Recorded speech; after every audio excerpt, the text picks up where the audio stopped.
Il s'agit d'une vue supérieure d'une vertèbre cervicale caractérisée par le processus épineux bifide, les processus transverses pareils. Les surfaces articulaires supérieures sont orientées de 45 degrés et le foramen vertébral de forme triangulaire. Le corps est parallélépipédique, présentant les processus insinés du côté droit et du côté gauche. Le processus transverse est caractérisé par le foramen transversaire traversé par l'artère vertébrale. Alors, au niveau du foramen vertébral, on distingue de la périphérie au centre le ligament jaune, le panicule adipeux intravertébral, la dure mère, membrane épaisse et rigide, l'arachnoïde, qui délimite l'espace subarachnoïdien, remarquant que cet espace est plus large au niveau vertébral que crânien. Par la suite, on trouve l'apimère, membrane qui est très intime à la substance nerveuse centrale. À la périphérie, on distingue des sillons. Nous avons le sulcus antérieur, le sillon antérieur, le sillon antéro-latéral,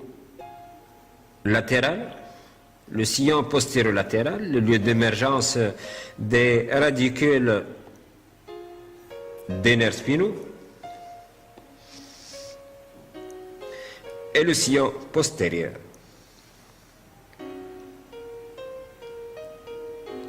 Chaque myélomère est centré par le canal central. À l'état embryonnaire, ce canal était large, permettant la circulation du liquide amniotique, et ça s'appelait le canal épendymère. Ce canal central est entouré par une plage de substances grises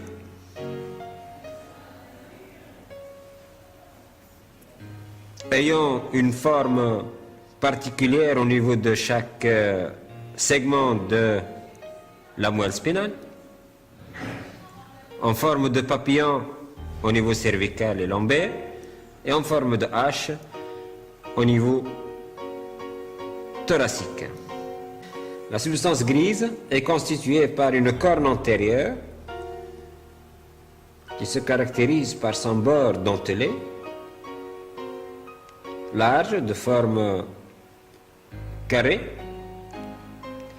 la corne postérieure de forme triangulaire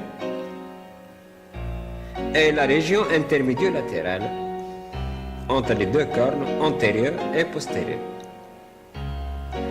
La substance blanche se divise en cordons et on décrit le cordon antérolatéral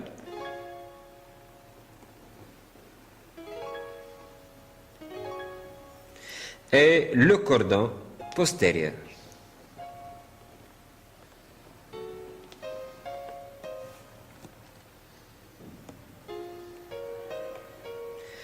Alors, à partir de chaque myélomère,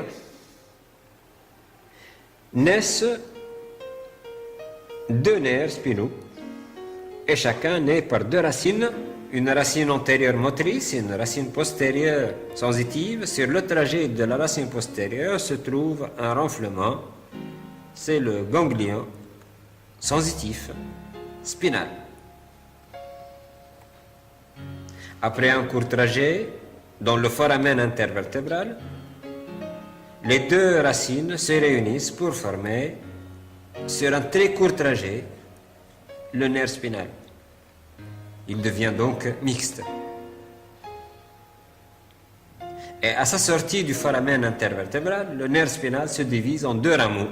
Un rameau antérieur généralement volumineux, et un rameau postérieur grêle.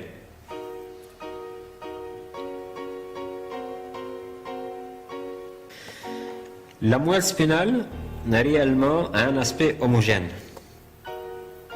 Il s'agit d'un cordon de coloration blanche qui a une longueur de 45 cm. Mais réellement, il a un aspect segmentaire. Il est constitué par des segments et chaque segment s'appelle un myélomère. Sur cette maquette, on voit la superposition de deux myélomères. Et chaque myélomère correspond à une vertèbre. Donc la colonne vertébrale contient 31 vertèbres et donc 31 myélomères. Chaque myélomère se caractérise par une portion de la moelle spinale centrée par le canal central, entourée par la région intermédio-latérale, la corne antérieure à bord crénelé au niveau cervical et lombo-sacré, la corne postérieure triangulaire,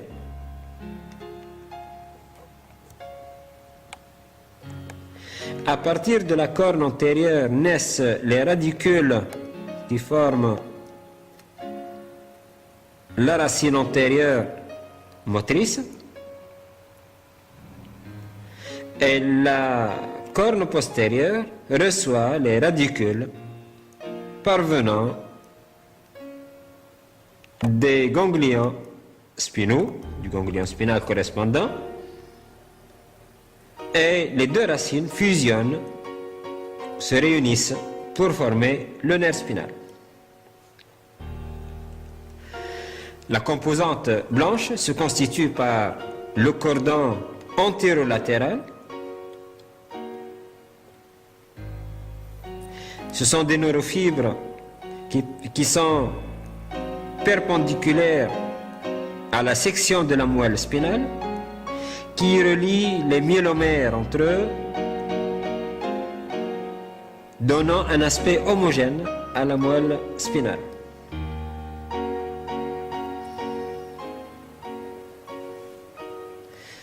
Là, il s'agit d'une coupe au niveau de la moelle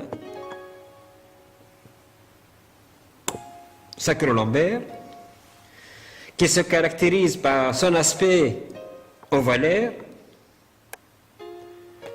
Et on distingue donc la corne antérieure à bord dentelée, la corne postérieure effilée et la région intermédio-latérale avec la présence de la corne latérale, l'origine du système nerveux parasympathique sacré.